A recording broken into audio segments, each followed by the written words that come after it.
салом бинандагони азиз, барномаи ахбори озодӣ бо хабарои тозаи Тоҷикистону ҷаҳон тақдими шумо мешавад. Шалои Гулхоҷа ҳастам дар хизмататон. ҳоло таваҷҷӯҳ кунед ба сархати мавзӯи барномаи имрӯз 17 сентябр. чаро Тоҷикистон дирӯз 1 соат интернет надошт? Тахминҳо зиёданд, шарҳи расмӣ то ҳанӯз нест. Рости гап боварӣ надорем ки муроҷиати моро ба ҷиддӣ қабул мекунанд. Барои ҳамин умедам надорем. муҳоҷири бадбини рус бо лақаби Тесак ки аз ҷумла бо саҳнасозии куштори тоҷике муҷозот шуда буд, ба қавли идораи маҳбасҳои Русия худкушӣ кардааст. ва садҳо хонавода дар деҳоти сари хусор то 1 соли дигар бори аввал бо барқи доимӣ таъмин мегарданд. шоми дирӯз дар Тоҷикистон тақрибан 1 соат дастрасӣ ба интернет маҳдуд шуд.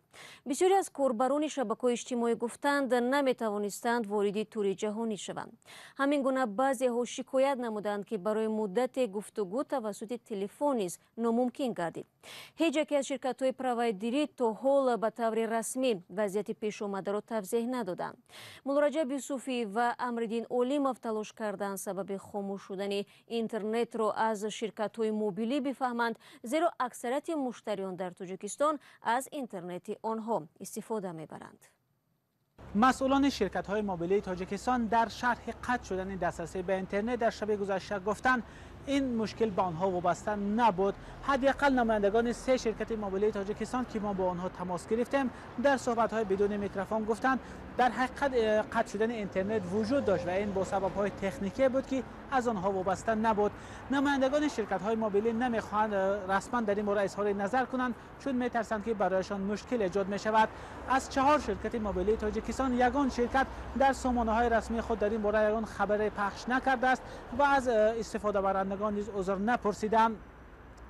نمایندگان شرکت‌های موبیلی در صحبت با رادیوی آزادی گفتند آنها اینترنت را از شرکت تاجیک تلکام میگیرند و هر مشکلی تکنیکی که وجود دارد باید از شرکت تاجیک تلکام و از خدمات علاقه بپرسیم. در شرکت تاجیک تلکام با رادیوی آزادی گفتند شب گذشته ساعت 19:40 یک مدت دسترسی به اینترنت قطع شد چون کانال اساسی که با واسطه آن اینترنت به تاجیکستان می آمد یک بار قطع شده است. مسئولان شرکت تاجیک تلکام گفتند که آنها دوام نیم ساعت اینترنت را به کانال های علاوه‌ای گذراندند و به این خاطر مشکل پیش آمده است. اما ساکنان میگن این یگانه حالت نیست که اینترنت در تاجیکستان قطع می شود و در کل همصحبتان ما در کوچه های دوشنبه گفتند از صفت اینترنت در تاجیکستان راضی نیستند. اساساً خیلی در حالتی که با اینترنت سرکار داشتم خیلی میخواستم که یک صورت با مادرم فرستم در وایبر. بعد در همین حالت یعنی که سرعت همین اینترنت یا اینکه همین سرعت یعنی که قطع شد. این خیلی حادثه ها هر روز میشوند. علاقه راستی گپ بیزار شدگیم از صفت پست اینترنت در تاجیکستان. اما اینترنت پولکی هم یعنی که وقتی میگابایت میخرید همون وقت هم یک نافهمی های میشود که نه کمپانی جواب میتید نه هیچ جواب میتید. یک بار مراجعه میکنه کمپانی ها. راستی گپ باوری نداریم که مراجعات ما رو با جدی قبول میکنند. برای همین امیدم نداریم. متخصصان ساحه علاقه میگویند که مشکل شب گذشته پیش آمده یکی از نتیجه های کار مرکز یگانه کموتاسیون می باشد. پیشتر چه خیلی پیشتر همه اپراتورها خودشون کانال میگرفتن. میگافون 3 تا 4 تا کانال داشت. تیسل 3 تا 4 تا کانال خودش داشت. هر یکتاش از همه جا میگرفت. از قزاقستان، از روسیه، از خیتای کوکی جا میگرفتن. میتونی اینجا غیر چه تصور کردن حتی نمیشد که تو اینترنت تاجیکستان نیست میشود. برای که یک کانال که گم شد هر یک اپراتور 3 تا 4 تا کانال داشت. یک کانال دا گم شد تق میگرفتن ترافیک او کانال دا میفرستادن. все пользователь абонент حتی پای نمیبرد که در کدام کانال اینترنت هست در کدامش نیست.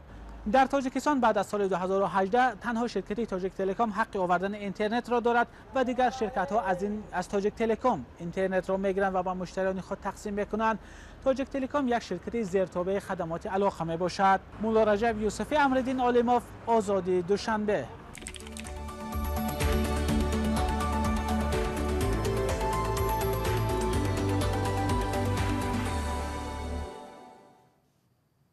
رو می‌آوریم با موضوعهای دیگر. رسانه‌های روسیه می‌نویسند که مهاجر بدبین روس ماکسیم مارسینکیویچ ملقب به تسک خودکشی کرده است. او در حجره یک نفری بازداشتگاه چلیابینسک نگهداری میشد. پیوندانش به خودکشی مارسینکیویچ باوری ندارند، زیرا تا به آزادی برآمدن او 2 ماه دیگر باقی مانده بود. این اسکینهد و یا توسر روس را 8 سال پیش 4 روز در تاجیکستان مهمانداری کرده بودند. اسکندر خوجامیرزاده موضوع را ادامه می‌دهد.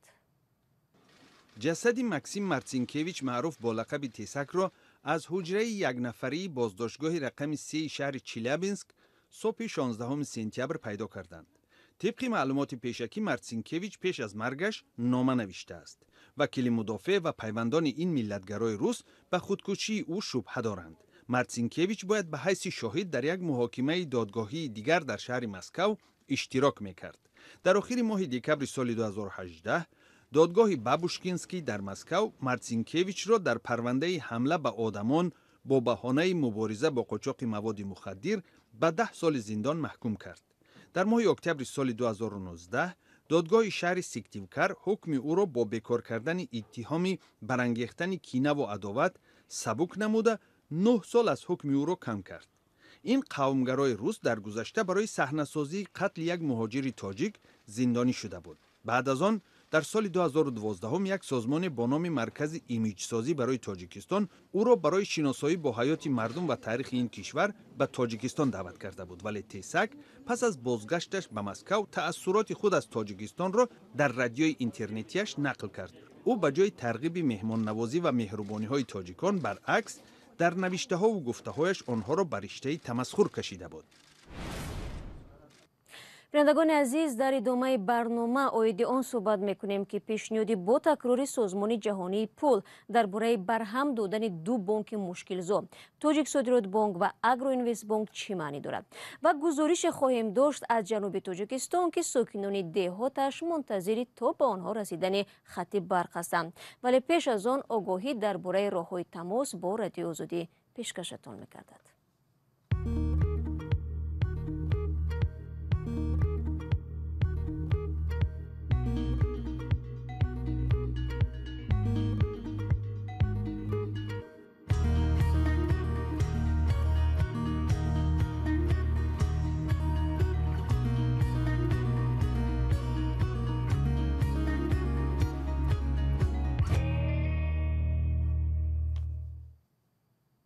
شما برنامه خبری رادیو آزادی را تماشا دارید. صندوق بین‌المللی پول باری دیگر به تاجیکستان توصیه داد که 2 بانک عظیم دچار مشکل توجیک صادرات بانک و اگرو اینوست بانک را برهم بدهد. این سازمان در اظهارات آخری خود از بانک ها نظام ساز ولی پرداخت ناپذیر نام برد. همکارم عبدالله شوروف چون و چرای این موضوع را پیگیری داشت و قبل از برنامه با چند سوال به او مراجعت کردم. عبدالله سلام. در تاجیکستان نفران زیاد هنوز امانت خود را از اگرو اینوست بانک و توجیک صادرات بانک منتظر هستند. توصیه صندوق بین‌المللی پول جهت برهم دادن این بانک ها چی معنی دارد؟ یعنی مگر پسنداز آدمان باید دادن نشود؟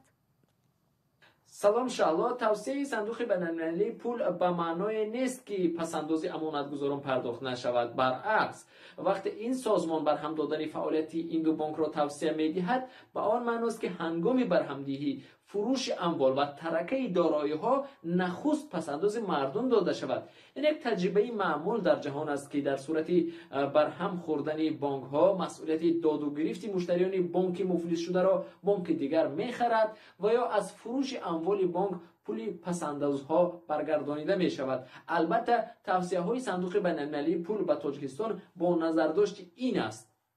اما ببین عبدالله، در تاجیکستان ما شاهد تجربه دیگر هستیم. مثلا توجپرام بانک و فونون بانک 4 سال قبل مجوز کارشان بازخواند شد و کمیسیای برهمدهی این 2 بانک تشکیل یافت.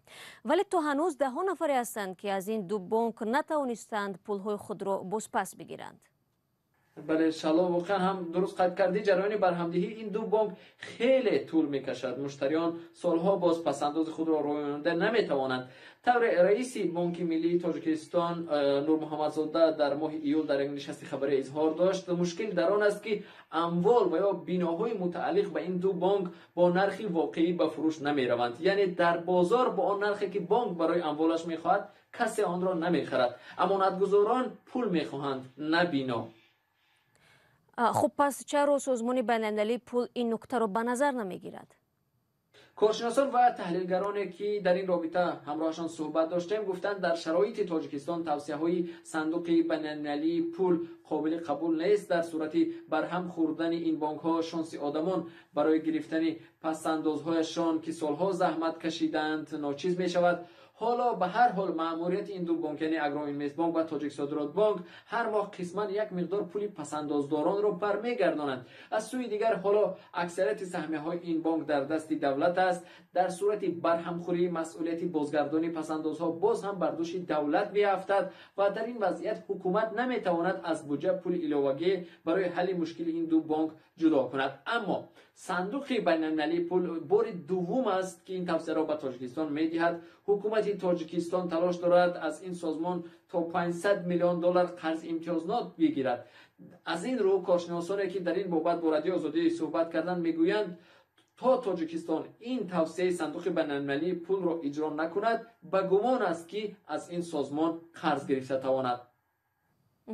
تشکر عبدالله. من یادآور میشوم که تاجیک صادرات بانک و اگروینوست بانک از سال 2015 دچار بحران شده در بازگردانیدن پسندازی امانتگزارانشان عاجز ماندند. آخر سال 2016 حکومت به این بانک ها زیاده از 3 میلیارد سومانی یاری مالیوی کرد ولی این مقدار مبلغ دو بانک را از وضعیت بحرانی نجات نداد. مشتریان این دو بانک اینک 5 سال باز امانت‌های خود را گرفته نمیتوانند. برنامه خبری را ادامه میدهم. قرار است در 5 سال آینده 135 دهات تاجیکستان در ولایت مختار کوهستان بدخشان و ختلان با برق تامین کرده شوند. برای راه اندازی این تشبث از جانب آژانسی بین‌المللی رشد نزدیک 32 میلیون دلار جدا کرده است. تاکنون در تاجیکستان مردم روستاهای زیاد از بی‌برقی عذاب میکشند. ساکنان دهات سرخوسار واقع در جنوب کشور در صحبت با محمود جان رحمتزاده امیدواری کردند که به این زودی ها در خانه هایشان چراغ برقی فروزان می شود. ساکنان در این روستاهای دوردست کوهستان تا حال از چراغ‌ها و برقی‌ها از این تابلوهای آفتابی منزل خود را روشن می کنند. شرکت برق تاجیک تصمیم گرفته است با 14.5 میلیون دلار به جماعت سرخوسار خط برق کشد.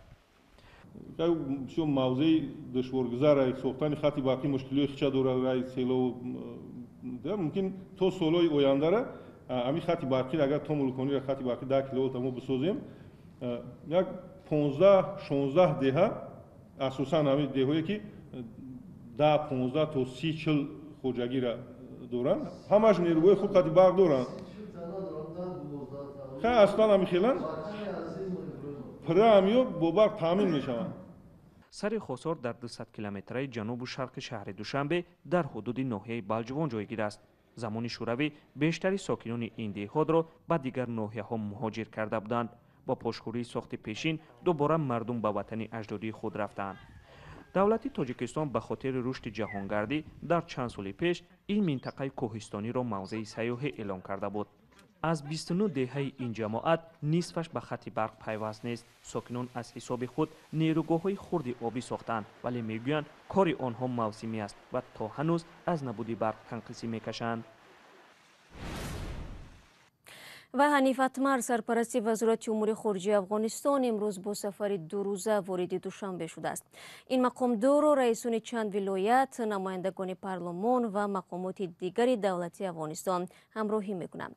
در رسانه‌های تاجیکستان تا هنوز راجع به سفر آقای اتمر و برنامه و ملاقات‌های او در دوشنبه خبری نشر نشده است. با اطلاع منبع تقویت هرچی بیشتر رابطه‌های دو کشور در بخش‌های امنیتی و مرزی، نقلیات، سرمایه‌گذاری، تجارت، ترانزیت و انرژی از موضوع محوری این گفتگوها خواهد بود.